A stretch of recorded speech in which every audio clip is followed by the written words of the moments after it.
everyone, what's the scoop? Welcome to SMA Program Lifecycle Live Week 3, and I'm your host, Sophie Kimball. Why don't we start with a little bit of trivia today?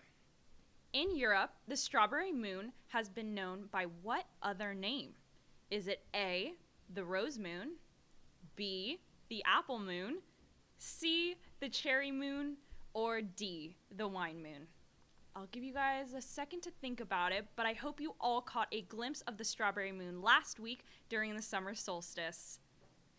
And the answer is the rose moon, because both strawberries and roses bloom in June. How fun is that? And now, on to our SMA news. Our first story takes us to Lockheed Martin, where Bruce Cooperberg shared his remarkable journey. In 1999, Bruce joined Lockheed as a model maker at their renowned Skunk Works facility in Palmdale, California, also known worldwide as a top-secret research facility. Bruce's career path wasn't without challenges. Securing his Department of Defense secret clearance took 18 months, during which he worked on non-secret projects due to the industry's fluctuating demands. Like many in the aerospace field, Bruce experienced layoffs, but persevered through these setbacks. Following the events of 9/11, Bruce returned to Lockheed Martin as the defense sector saw a resurgence.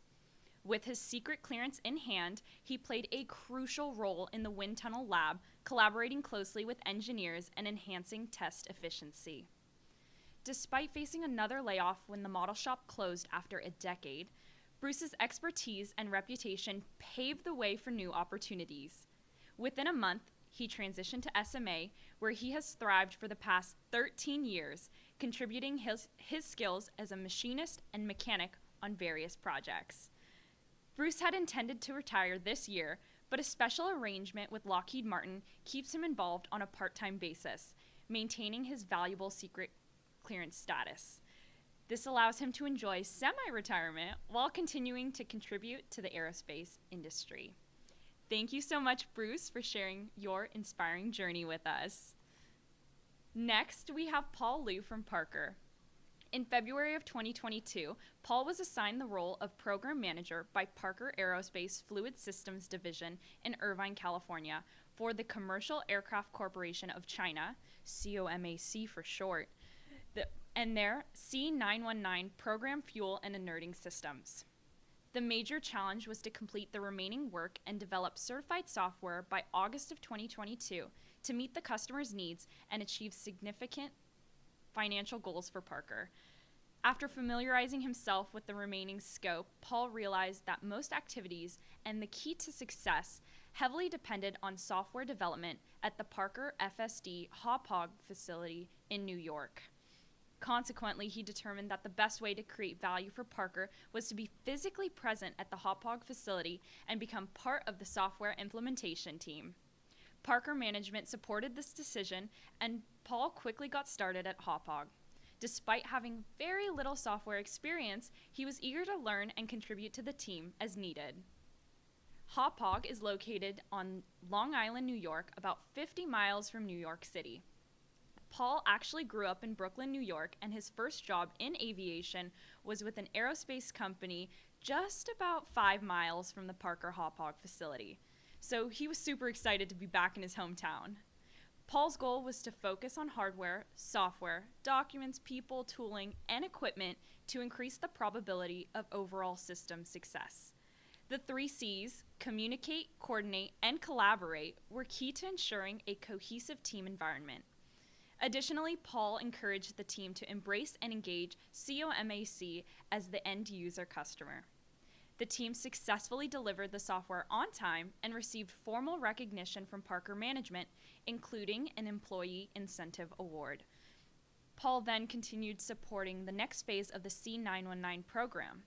Along the way, he was asked to support systems engineering and software activities on the Airbus corporate Jet 220 program. He was also asked to support the Airbus ultra-long-range software development program. Paul is very thankful to Parker for allowing him to grow and learn about software development programs, managing multiple programs along the way. And just a few points of interest that Paul wanted us to point out about Long Island. It was once called the cradle of aviation, and Charles Lindbergh's famous Spirit of St. Louis flight departed from Roosevelt Airfield in Long Island in 1927. And aside from its aviation history and heritage, Long Island is also known for its beautiful beaches and iconic resort towns such as the Hamptons and Montauk. And if you guys are familiar with the movie Jaws, they used a fictitious town under the name of Amity Island in New York. But there is an actual town of Amityville on Long Island made famous by another movie. And Amityville is actually not that far from the Hop Hog City. And lastly, nothing beats a New York bagel. Yes, it's definitely in the water. And their pizza, and of course, Nathan's hot dogs. Thank you, Paul. Moving on to Naples, Florida, but still staying within the Fluid Systems division, we meet John Ambielli, who's been working on a challenging project with Parker Aerospace. John collaborates daily with talented and supportive colleagues to overcome manufacturing issues and ensure timely shipment of critical parts. His dedication and the unwavering support from both Parker Irvine and SMA have made this nearly 2-year assignment rewarding. Thank you, John. On to our next story. Over the past 2 years, Ralph Letizia has had the pleasure of working with SMA in support of Kratos. Upon his arrival, there were 2 primary goals: improving Kratos' monthly earned value reporting and analysis, and supporting the team in achieving an approved compliant earned value system. Both goals have been successfully achieved, with the system being approved just about 2 months ago, and ongoing support in day-to-day earned value operations. Kratos now has a full scheduling team and 2 earned value analysts who have been trained by SMA. While there have been challenges, it has been a pleasure for Ralph to be a part of a group that worked diligently to help a client achieve their goals, especially seeing an organization through the compliance process to completion. There are still more goals to accomplish, including closing the corrective action plans, those CAPs, from the compliance audit and supporting Kratos' re-baseline effort, which is due this fall.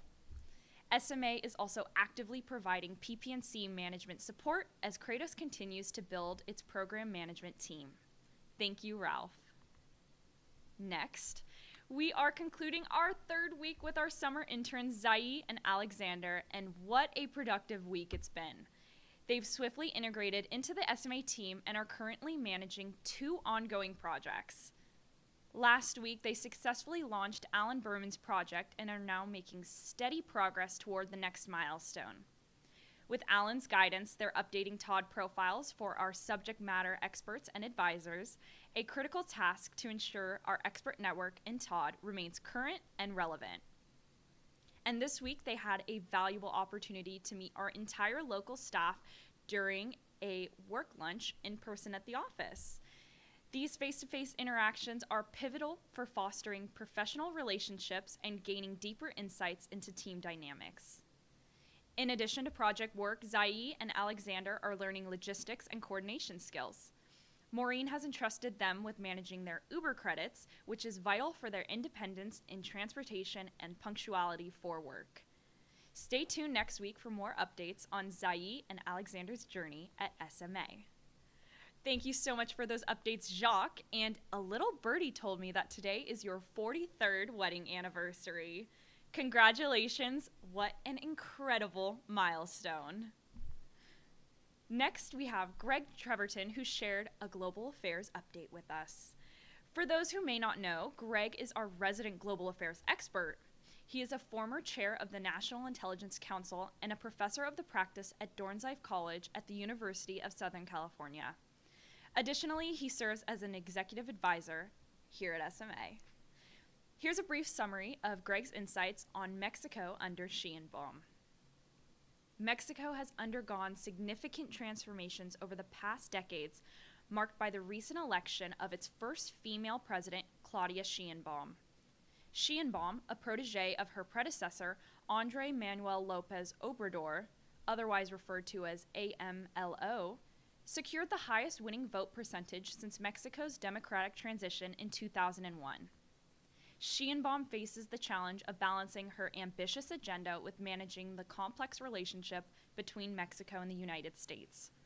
Her administration is committed to continuing AMLO's fourth transformation, aimed at empowering the poor and marginalized while potentially enacting significant reforms that could reshape Mexico's political landscape. A critical aspect of her presidency will be her approach to organized crime, an area where she has shown a more proactive stance than her predecessor. To learn more about Claudia Sheinbaum's presidency and its implications for Mexico and its relationship with the United States, be sure to read the full piece on our website. Thank you, Greg, for this insight. And finally, for this week's Art Flash, we feature the stunning mosaic Pleasures Along the Beach by Millard Sheets. Let's head over to Sarah, who can tell you more. Over to you, Sarah. So today we're talking about Millard Owen Sheets, an American artist, teacher, and architectural designer. He was one of the earliest of the California scene painting artists and helped define that specific art movement. He was born in Pomona, California, and he became a painter at an early age, winning a prize at the Los Angeles County Fair in 1918. By the mid to late 1920s, Sheets became a regular at art exhibitions in the western part of the United States, winning several additional prizes before he reached the age of 25. He was actually hired to teach watercolor painting even before his graduation from the prestigious Chouinard Art Institute. Several home savings buildings, which are now Chase Bank buildings, in Orange County have mosaic murals created by Millard Sheets gracing their entrances. So did the home savings building in Santa Monica. Sheets created the mural Pleasures Along the Beach in 1969, and in 2019, with the building facing demolition, the mural was painstakingly removed in sections and crated up in storage. The mural has since been relocated to Orange County for installation at the new Hilbert Museum that celebrated its grand opening on February 23rd, 2024. So that's the scoop for this week, and our flavor is double peanut butter chip. We'll see you all next week for some more exciting updates.